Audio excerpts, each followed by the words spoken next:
Today is Monday, July 3rd, 2023. This is Quick Start from CBN News. I'm Dan Andros. The Supreme Court delivers a major win for religious freedom. We'll have that top story and more on today's podcast, where we bring you news from a Christian perspective. Don't forget to subscribe and leave a rating. Share it with a friend. And you can email us, quickstartpodcast@cbn.org. We'd love to hear from you as we're getting through the news of the Cray together each and every weekday morning at 7 a.m. Joining me now on this July 4th Eve, Billy Hallowell. What's going on, Billy? Happy Monday. You know, it's nice to be back with you, Dan. We're back together here on this Monday. Yes, I've survived family camp, which would be a whole new podcast series in and of itself. Something I've not experienced before, but it was interesting. It was fun. But July 4th is tomorrow. And did you know, Billy, that a few places that are fire prone are replacing fireworks shows with drone shows instead? I found that interesting. What is a drone show? Oh, you've not seen these? They're pretty wild, actually. They'll just get these companies will get hundreds and hundreds of drones, and they program them, and they just go up in the sky, and they do these incredible sequences, and images are in the sky because they're all the drones have lights on them and stuff. It's not fireworks. It's not fireworks, but look, after dealing with the smoke alerts for the last, couple months here, maybe I'm with it just for this time until we get past the fire season. Yeah, I know. Yeah, good point. Yeah. But anyway, what do we have coming up on the focus story today? Oh, yeah, there's a really interesting back and forth going on with Arkansas Governor Sarah Huckabee Sanders and an organization called Americans United over an alleged church-state violation, First Amendment violation. It has to do with a chalk cross, and so we'll get into those details. All right, we'll check it out. Madison Seals has the main thing today. She caught up with a woman who ended up on the SPLC hate watch list. We'll have that and more, but first we're going to get through the news in 90 seconds. The U.S. Supreme Court has delivered a major victory for a Christian graphic artist who declined to design wedding websites for same-sex couples because they said it violated their religious beliefs. The court ruled 6-3 on Friday in favor of designer Lori Smith. She'd been trapped in a dispute over a Colorado law that barred, quote-unquote, discrimination based on sexual orientation, race, and gender. She said she's been hoping and praying for this day for many, many years. My case is important to all Americans, including artists like myself. The Supreme Court also recently shot down President Biden's student loan bailout. In a 6-3 decision, they rejected the use of race as a factor in college admissions, saying it was a violation of the 14th Amendment. So the Supreme Court on the radar this week. And Elevation Church, which is a mega church based in North Carolina, they've quietly left the Southern Baptist Convention. This was after they'd been part of it for nearly 2 decades. And they didn't give a specific reason for leaving, but the church told the committee that its statement of beliefs posted on its website is very much in line with the Baptist faith and message. We have no intention of changing those core beliefs. Those are just some of today's top headlines. You can check out those stories and more over at cbnnews.com. Billy, the Supreme Court obviously taking center stage here in the last couple days. And it's really interesting to watch the framing in the media. You see a lot of headlines. I mean, I was on vacation, so I was kind of just dipping into headlines and things, and it was all about gay rights under attack, and this is how it was framed. And of course, no one ever seems to want to lead with the idea that America was founded on the principle of freedom of speech and freedom of religion.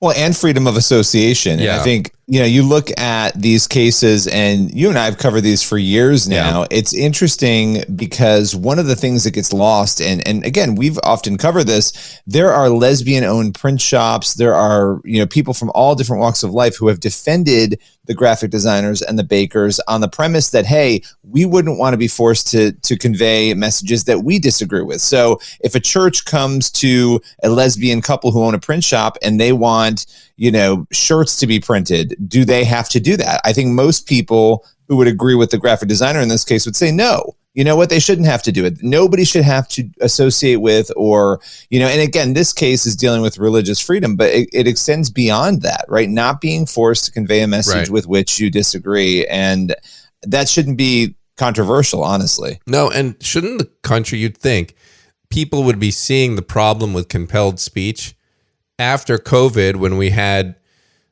basically the CDC declared the only thing you could parrot on social media. These social media companies started making their ground rules of speech based on the CDC. And it's like, wait a minute, now the government's just saying, here's what you can say. No one else can say it or else you're going to get penalized in some way, shape, or form. It seems like this should be more clear that, hey, look, even speech I don't like, even maybe a store, even if they're doing something that I don't agree with, a stand they're taking that I don't agree with, the right to do it should be above that, should supersede that. You'd think people would see that even if they don't happen to agree with that particular stance, but apparently that's not the direction we're heading, and that should be concerning to a lot of Americans. It should be deeply concerning to a lot of Americans. I think, we're really struggling with these very basic issues of, religious freedom, freedom of speech. And this is something we've seen again and again and again. And even in the response to this, I don't know why there aren't more people. And I think people need to boldly do this and say, hey, this doesn't only help Christians, it helps everyone. And that's why you're seeing, look, this is like the third or fourth case now that has dealt with religious liberty and that has actually gotten us closer back to the original intent of the Constitution. We saw the other case that just came out actually about the postal worker, right, who didn't want to work on Sundays. He also won his case. Last year we had Joe Kennedy, the football coach, win his case. He's being reinstated to his job.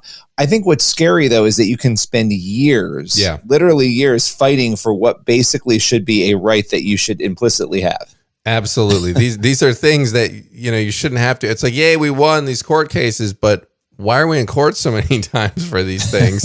It's not a good precedent to set. They're just going to keep sending people to court over and over and over again until they get their desired result. And you're seeing people, it's only a matter of time before you see politicians start making calls, and they already have, for packing the courts, and the court is under attack. And instead of the laws that are being pushed forward, it's the court that's being blamed for this. And so it's going to be quite a fight in the days and weeks and months and years ahead.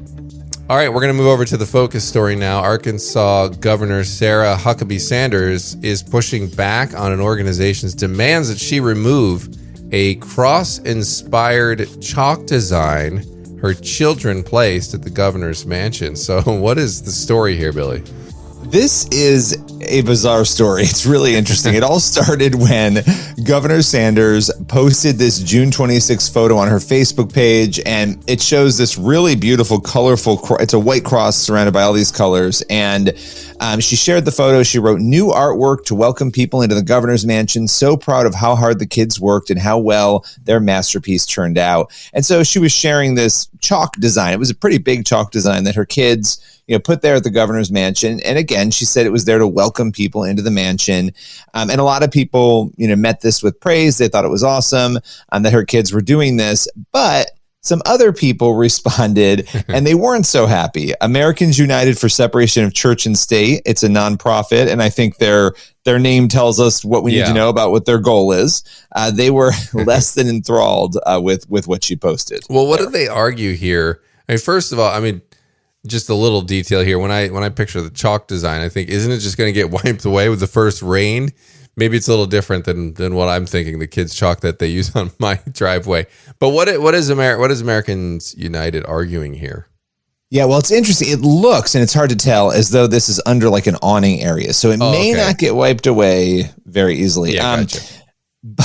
But they wrote a letter, a June 28th letter. So 2 days after this post was put on Facebook, they write a letter to Sanders and they say, "We have received a complaint regarding a large depiction of a Latin cross at the entrance to the Arkansas governor's mansion.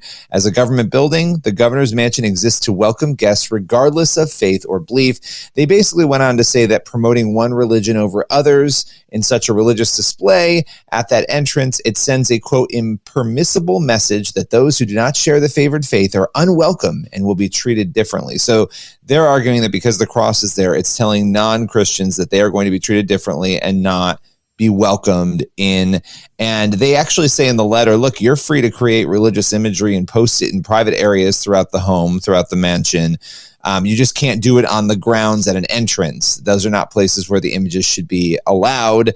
And so they then say, we therefore ask that you remove the display and refrain from placing similar displays in public areas of the mansion in the future. I really feel I want to get to Sarah's Huckabee Sanders response here. But I'm going to pray for the souls of these people. I'm just thinking about having to stand before Christ. And then this is what you did with your time here on earth. You fought against a cross being displayed anywhere. It's sad stuff for these people. But what was Sanders' response to this request?